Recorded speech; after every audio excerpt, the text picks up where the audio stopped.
I start and stop this thing anymore, I'm gonna freak out. So I'm just gonna do this thing. Hi, my name's Sean Fertel. I'm an intervention coordinator with Intervention 911. I started with the company about 2 months ago, and so it probably makes me one of the newest members of the team. I am a drug addict and an alcoholic. Just a little bit of history and kind of tell you why I love it doing what I do. And I got sober the first time when I was 16 until I was almost 21. And when I went away to school, I had originally wanted to become a therapist. And somewhere along the way, I stopped doing what I was supposed to do, and I got loaded again. And that changed my journey, and my life's journey led me to cooking school, and I became a chef for 17 years. And I opened my own restaurant, and I loved cooking. But you know what? When I got sober this time,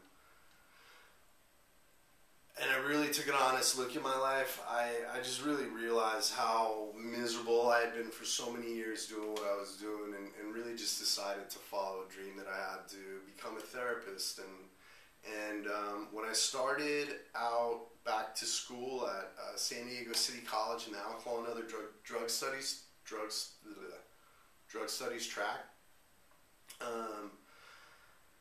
I wanted to be a drug and alcohol counselor, and somewhere along the way, you know, with my experience with interventions, it just seemed like it was drawing me there, you know. And so, I mean, just to give you a little background, the second time I got sober, me and my family did an intervention on my dad, who's been sober for 9.5 years now. And fortunately, or unfortunately, my family's had a lot of experience with addiction and alcoholism, so they knew what to do when I relapsed, and they stepped up and did an intervention on me about 21 months ago. So I can definitively tell you that interventions work. I know this from personal experience on both sides of this deal. You know, when I'm on the phone dealing with the families, and I'm talking to moms and dads and aunts and uncles and brothers and sisters, and it really brings me back into the room from when my parents did the intervention on me, and when we did the intervention on my dad. And you know, it kind of brings up all those emotions that I feel that I even run through when I'm dealing with the clients. And you know, the sadness of what I put my family through, and their love for me, that to like step out and take a chance of me walking out and never talking to them again to get me the help that I needed. And you know, there really isn't a day that goes by that I'm not completely grateful to them for doing that. I feel blessed today. I'm finally happy. You know, I feel like I'm finally happy, and having this opportunity to work for Intervention 911, and I'm surrounded by so many great and amazing people that are part of the Intervention 911 team that I'm just learning so much today, and I couldn't ask for my journey to start here in the recovery industry. You know, just to tell you a little bit about what it's been like on the job for the last 2 months. I know it's not that much time, but you know, I think it was either the first or second call that I was on for training with Jeffrey. It was this family, and it was a mother, and Jeffrey had been working with them for a while, and she, you know, the mother finally seemed to be coming around, and she said, all right, I'm in, we're doing this, we just need to talk to the family. And at that point I got off the phone. Jeffrey, the following day, told me, or maybe not the following day, but the day after, told me that he had been on a conference call with the family, and they had decided, we're going to do this. This is the right thing. We're excited. We have direction. You know, I think Mom told him, you know, I finally have some hope.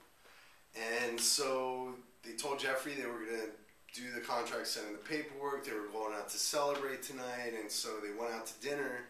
and Mom's felt funny about something, and she said, we need to go by and check on him. And then they went in the house, and he was dead, OD. And so that was within the first 3 days. One of my first clients that I was given after I was trained, I was trying to call him every day, because really you gotta, what I find is that I really need to get people to harness that energy that they have when they call me right off the bat, because the more somebody sits with it, the easier it is for them to talk themselves into that this is the wrong thing to do. And so I was really following up with this woman, and finally after 2 weeks she answered the phone, and I said, hi, Mrs. So-and-so, this is Sean Fertel with Intervention 911. I was calling to see how your brother's doing and to see if I could possibly help you move forward with getting him some help. And she said, my brother's dead. And like, I literally didn't know what to say, and it was brutal. And I just told her, I said, you know, my sincerest condolences, and I said, God, is there anything that I can do for you, or you know, can I help you in any way? And she said, no, you know, and the craziest thing, which is seems to be so indicative of this, you know, people get so desensitized to what's going on surrounding their loved one addiction. You know, she said, you know, we've been waiting for this for a while, and she said she wasn't really even upset, and she was happy that he moved on, and hopefully he was in a better place, and they'd really been expecting this for years, and it finally happened. And so, you know, in that moment, I really kind of understood the tragedy, you know, the true tragedy of this thing, you know, and I mean, I got a little choked up earlier because, you know, that was me, and you know, I mean, that's enough said. That was me. And so, you know, fortunately, I've had the opportunity to help people too, and not every story is a tragedy. There's triumphs and miracles that happen around us every day. I feel blessed that I can help people the way that I am, and I feel like I'm putting my talents that God gave me to good use. You know, as I've been moving on in the training, and every time I experience anything, I just learn more and more, and I'm so anticipating. I actually went on my first training intervention a couple weeks ago, and I'm really looking forward to working with the interventionist closer and kind of and building my arsenal. I mean, you know what? I say arsenal, and it's crazy because I mean, this is like war. You know, this isn't working in recovery. You know, we're not helping people stay sober. I'm not dealing with healthy people, families, or you know, the clients or the IPs, the patients. You know, this is like the front line, man. This is like sickness. And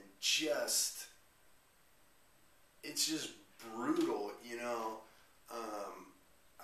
Sometimes I just want to reach through the phone and shake people, you know, because it's difficult because I sit from a place of clarity, and you know, I had this woman. There's something really frustrating about when I'm speaking to people who have means, and I'm sitting there trying to convince them to save their loved one's life, and to me that's heartbreaking. And I actually had this one woman from Seattle called, son, 28. Everything she told me, you know, the kid's a mess,